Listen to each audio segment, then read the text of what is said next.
Hi Gemini, this is Jav. Welcome po sa ating channel. By the way, Gemini, this is your Timeless Gabay Tarot reading. Gamitin ng reading na ito bilang gabay lamang. Tandaan, Gemini, ito po ay general reading.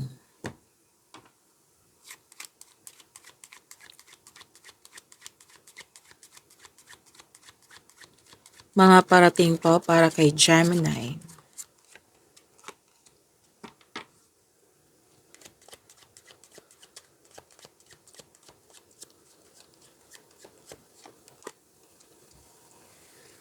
May usapin tungkol sa simbahan. Building ng simbahan. Yan yung nakikita ko. At some of you, nakikita ko po dito ay maaaring nagsimba kayo ngayon kung kailan nyo ito napanood. Nagsimba sa chapel, sa church, at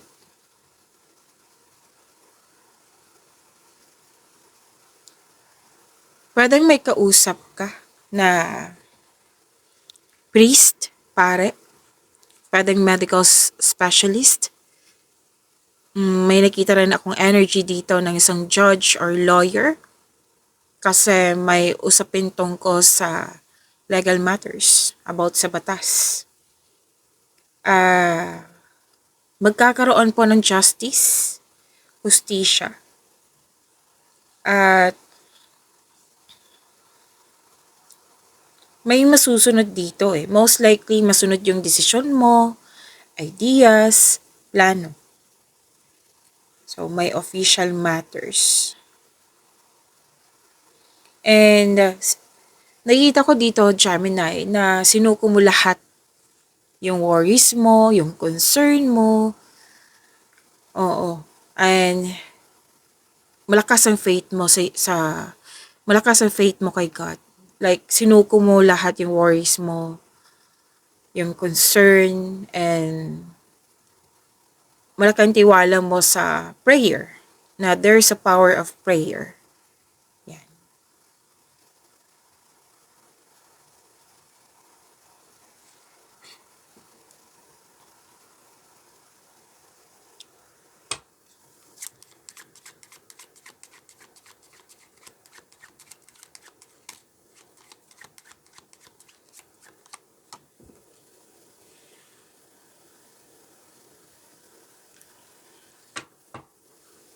May transformation ako nakikita dito.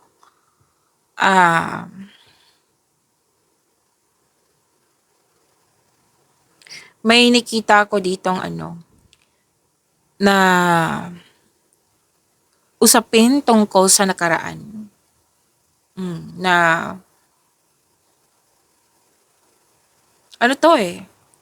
desisyon. Like, it's time to move on, it's over, kailangan nang mag-move forward. Pero then may finalization dyan sa mga ginagawa mo. May nagpaalam, may natapos kasi parating na yung new beginning. Yung natapos na yun, hindi siya kailangan sa new beginning po. Pero then may usapin tungkol sa ending, sa breakup, separation. Nakaraan to ha. Nangyari sa nakaraan.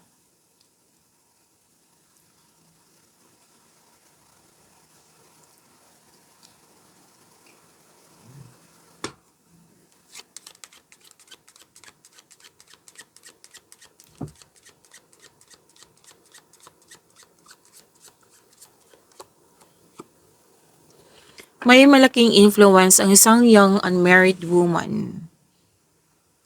Malapit sa'yo to. Na pwedeng siya din yung kausap mo. Basta po malaki ang kanyang influence. Pwede din po ikaw to. Na malaki ang influence mo sa kapwa mo. May nakita rin akong energy dito na ibang tao ito. Na a young unmarried woman. Na malaki ang influence niya sa'yo. May nakita rin ako ditong nagkaroon ng blind date.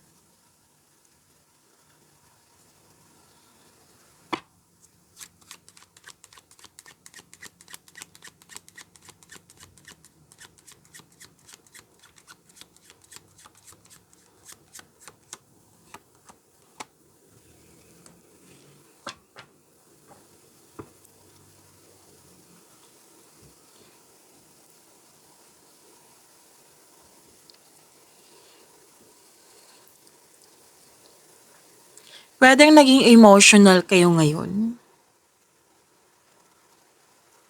or puwedeng may nangyaring frustration, possessiveness.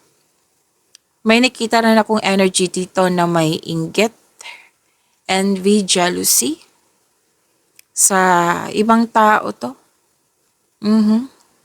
I believe hindi ikaw 'to, na puwedeng na-annoy ka sa kanyang ugali.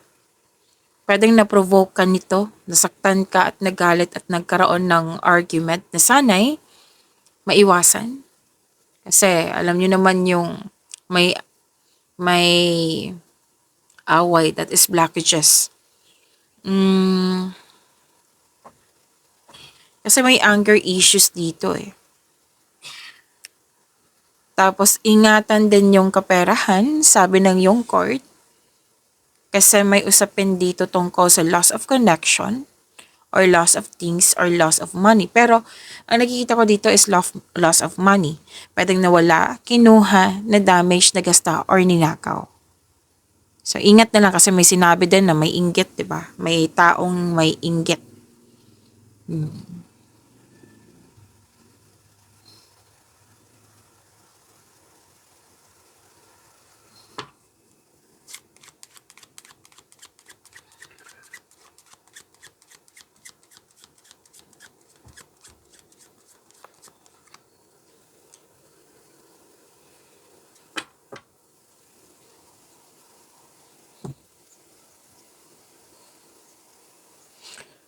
Okay, Gemini.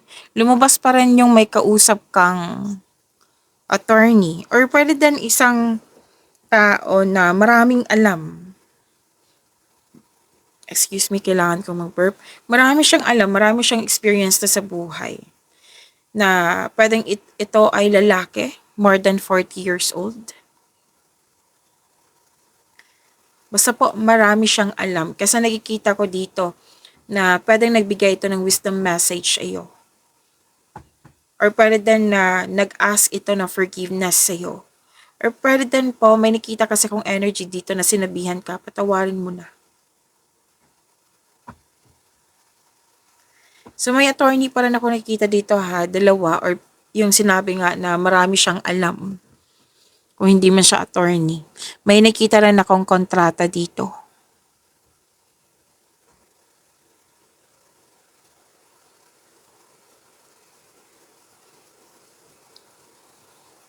Pwede din po ikaw ito na nag-offer ng guidance to some daily problems.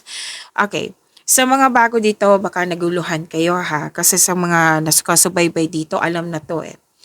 Iklaro ko lang.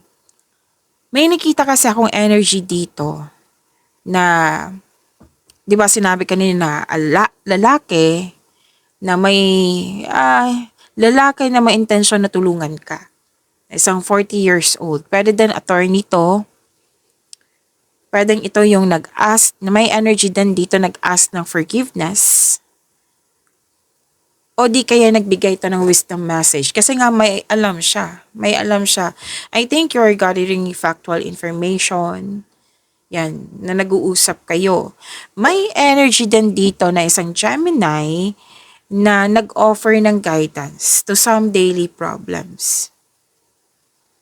Kasi pwedeng baliktad to eh, na kasi may nakita ko ditong energy na isang lalaki na more than 40 years old, siya yung nag-ask ng advice sa'yo.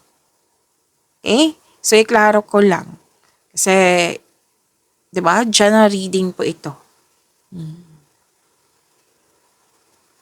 So, may nag-uusap din regarding sa retirement, sa katagalan, pwedeng sa relasyon, sa bagay, sitwasyon, posisyon, basta may nag-uusap sa katagalan.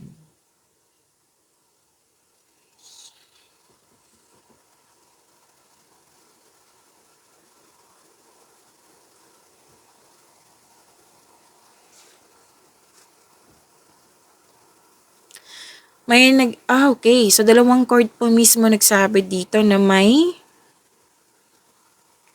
cheater, mandaraya, mapanlinlang, magnanakaw. May nagsasabi sa akin eh, kanina pa, na puwedeng itong mga nangyaring pagnanakaw, loss of money, or loss of connection, or loss of things, ay pinag-usapan niyo lang 'to sa isang tao na humihingi ng advice sa'yo. May nakita kasi akong ganyang energy at may nagsasabi sa akin kanina pa.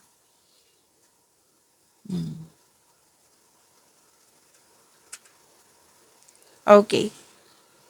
And ingat na lang din, baka may mahalaga kayong bagay diyan na misplace.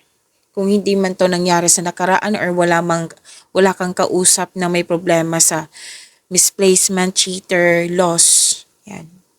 Ingat na lang din sa mga importanteng bagay sa'yo. Something or someone taken away. May hindi nagsasabi ng totoo. Dalawang card po nagsabi dito ng money troubles. Like, habang nagsasalita ako ngayon, sinasabihan talaga ako na hindi to problema. Most likely, hindi mo to problema. Ang nakikita ko dito, yung nag-ask ng advice sa'yo. May problemang ganyan.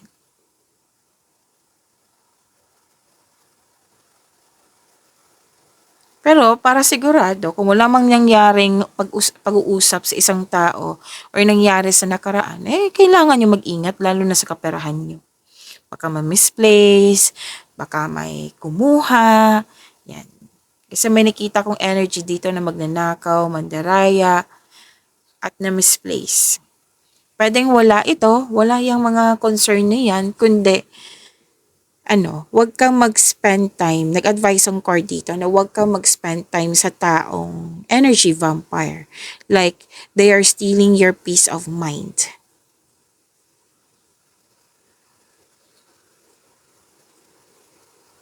Okay?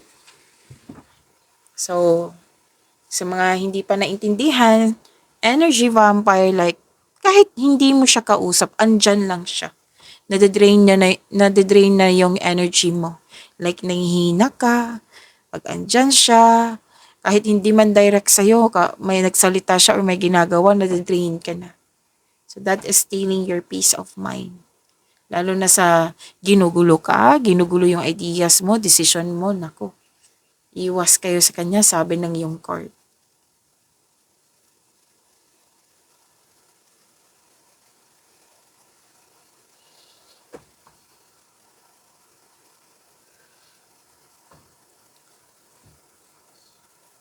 At ingatan din yung mga bagay-bagay, baka ma-misplace po. Okay. So, napatutok talaga ako sa cards kasi yan din yung learnings ko sa buhay. Like, oo nga no, umiiwas ako sa mga taong like, yung hindi pa nagsasalita. Tapos alam na alam ko na yung intention niya. Yung, kasi, share ko lang, saglit. Like, alam na alam ko kasi, yung energy ng isang tao na may nakuha siya na negative energy na gusto niyang ipasa sa akin. Yan. Yan kasi yung nakikita ko. So, sa pag-approach pa lang, alam na alam ko na mag-block na ako niyan. Iiwas, mag-end of conversation. Oo. Kasi gusto kong i-save yung energy ko sa ibang tao na may magandang intention. Oo. Siyempre naman, kasi sino naman yung taong tatanggap ng may masamang intention sa'yo, di ba? Oo. Yan yung talaga yung na-realize ko na wala kasi akong energy sa mga taong may bad intention. Like, ibibigay ko talaga yung energy sa mga taong may good intention. Yung mga nangailangan, yung may, syempre, good intention kasi nakakaganda yan ng energy din, di ba? Nakakaganda yan ng energy flow. Pero may oras na basta may masense ako na ganyan na nakuha niya sa ibang tao at gusto niyang ipasa sa'yo na without knowing, hindi niya alam yung mga ginagawa niya. Yan. So, sana nakuha mo yung tinumbok ko. May ganyan kasi akong makikita eh. Lalo na nakikita ko lang yung pagmumukha tapos kailangan niya ng tulong. Mm. Kasi tutulungan ko talaga yan. Kung ganyan yung mga na-observe niyo sa inyong sarili, matutulungan mo yung tao through prayer. Isuko mo siya kay God. Kahit hindi mo siya kilala. That is a big help. Na at least mabigyan siya ng divine assistance. 'Di ba? Isa din yan sa dahilan na, kumbaga, that is an act of generosity. Yan. So, sana may nakuha kayong aral. Kung gusto nyo, kung gusto nyo tanggapin. Okay, so, yan po ang sabi ng card na maging matatag kasi sinabi naman ng card dito na ma-overcome nyo po. Maging matatag kasi magiging maayos man to. Magiging maayos po ito. Okay, magiging maayos po to. Kung ano man itong mga concern mo. So baka naguluhan kayo ha, ikaklaro ko lang yung may nakikita akong na nag-ask sa'yo ng advice. Like, kasi malaki ang tiwala nila sa'yo. Yan. So, help those people na nangailangan talaga ng tulong. Kahit hindi mo sila matulungan through, sa pamagitan ng material na bagay, the best way to do is to pray. Yan, isuko mo kay God. Tapos, i-pray mo na sana'y ma-overcome niya yung mga challenges na na-encounter niya. Malaking tulong yan. Okay, so ano man yung concern nyo, maayos po to, ma-overcome nyo po. Yan. Pagkakaroon ng stability, may pag-uusap talaga, kanina pa to, 3 cards na regarding sa long lasting. Example, para makuha nyo. Example lang po ito ha, common example. Itong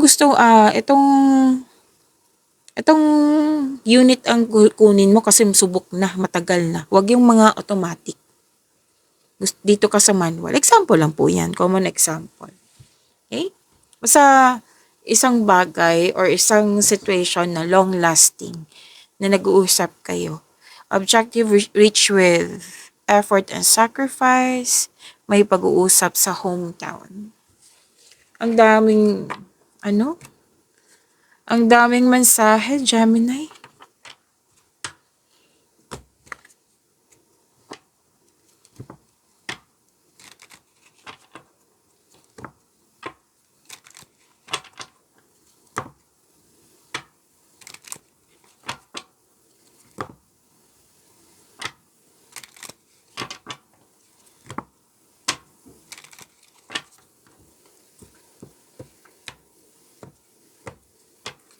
Energy, Gemini.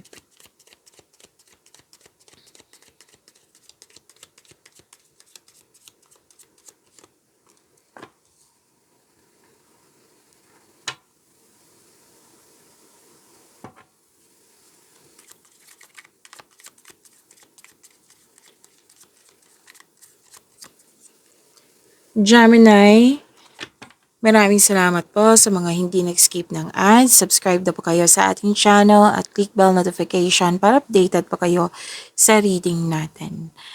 At para po sa mga gustong magpa-reading po, comment po kayo ng personal reading and check my replies sa comment section.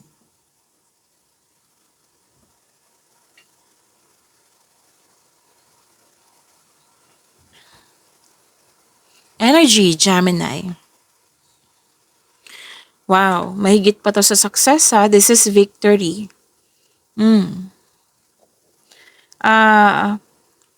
Kampante. Kampante ka sa kung anumang sitwasyon ka ngayon. Kampante yung energy mo. Stable. Mahigit pa sa success. This is victory. Maaring may tumulong sa'yo or ikaw yung tumulong. Which is lumabas kanina, di ba? Kasi malaki ang tiwala ng mga tao sa iyo eh. Kasi malaki na yung contribution at marami kang napatunayan sa iyong sarili sa kanila. Kaya malaki ang tiwala nila sa iyo. Na nakikita ko dito yung tagumpay po, stable, at kalma. Yes. At nakikita ko dito naging stricto ka na. Stricto like pwedeng disiplina. Oo. Para mapanatili yung pagiging pagkakaroon ng stability, pagkakaisa. Yan. Masusunod ngayon the ideas mo, decision plano. Your authority person po. Mhm.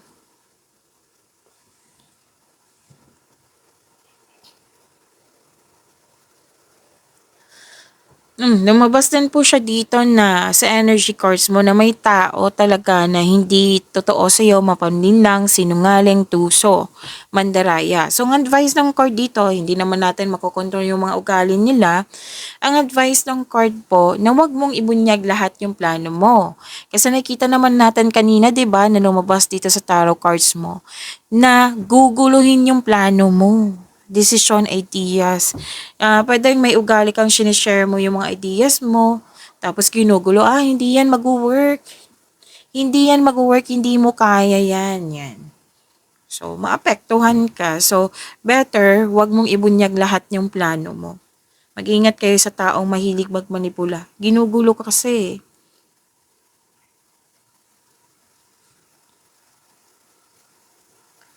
Umiwas talaga kayo sa toxicity kasi may toxicity talaga ako nakikita dito, okay?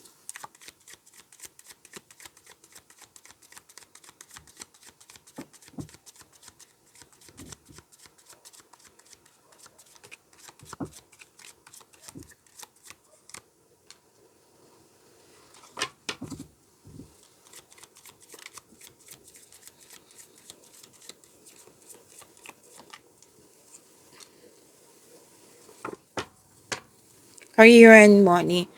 Dito pa rin yung tuto sa inyong desisyon, ideas, or plano.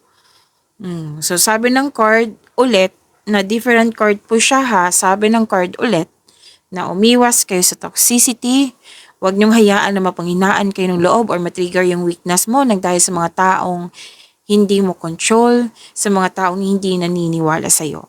As long naniniwala ka sa iyong sarili at nakikinig ka sa iyong intuition, okay lang yan. Mas ma,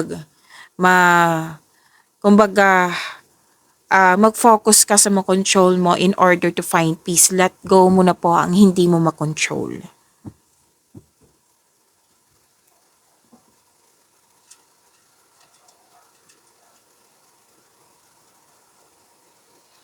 Nakikita ko naman dito kung may taong hindi kung may taong tutol sa mas marami ang naniniwala sa dito pa lang 'di ba sinabi ko kanina maraming naniniwala sa dito lumabas din siya sa career and money niyo po na maraming nag-support sa maraming naniniwala sa may parating na opportunity po and your finances are improving also. Claim nyo po. And nakikita ko naman dito na some of you, yes na naapektuhan sa mga taong nanggugulo. Pero nakikita ko dito na most of you nag-move forward talaga. Increase yung confidence nyo. May matatanggap kang mensahe galing sa isang unexpected sources. Pwede ito yung galing sa inyong intuition or isang tao. Or pwede itong galing sa isang tao na mas bata pa sa iyo. Makakatanggap po kayo ng mabuting balita. Yes. So, claim niyo po, mabuting balita at opportunities at your finances are improving also.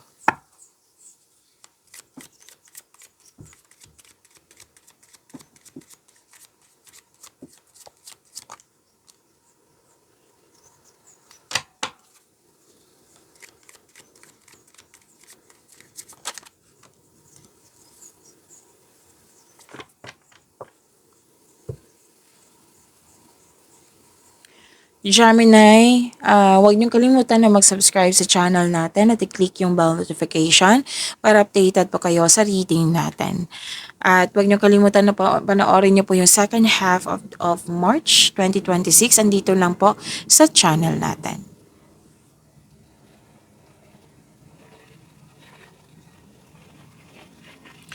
Okay. Wow. Maraming nanliligaw sa'yo or marami kang nagustuhan? or maraming kang niligawan, nakikita ko dito, maraming ang choices. Iniisip mo kung sino yung right person sa'yo na ang siyang may genuine love sa'yo. Mag-ingat lang po sa sobrang pag-iisip, baka ito ay maghatid ng pagkakalito. Pwede din pumipili ka ng kaibigan po. Sa mga relasyon sa buhay mag-asawa, iwas kayo sa temptation. Ang lawak ng temptation maraming case niyan. Okay, so temptation, alam nyo naman ang temptation, sakit yan sa ulo. Mas piliin nyo po yung inner peace kesa sakit sa ulo. Okay? And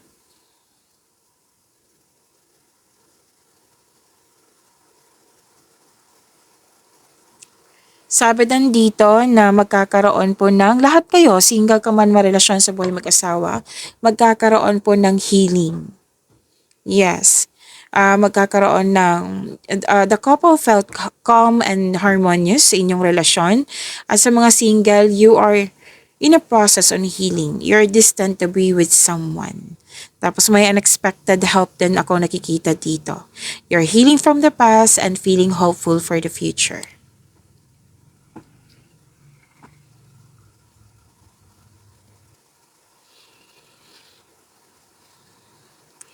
Okay. Sabi po dito, okay. Aminado ang mga single dito na nahihirapan kayo sa pagtanggap ng bagong tao sa inyong buhay. And sabi ng card na try to fix and forgive yourself first para maging magaan yung bagong pag-ibig. Para sa mga relasyon sa buhay mag-asawa, mukhang may problema sa mataas ang ego, ma-pride. Oo, nakaramdam ka ng pagod pero hindi ka naman susuko po. So, sabi ng card, subukan maglaan ng oras para mag-usap kayo tungkol sa inyong concern nang malaman din niya yung nahihirapan ka sa adjustment. Pagyamanin niyo po yung blessings sa binigay sa inyo. Gemini, see you tomorrow. Maraming salamat.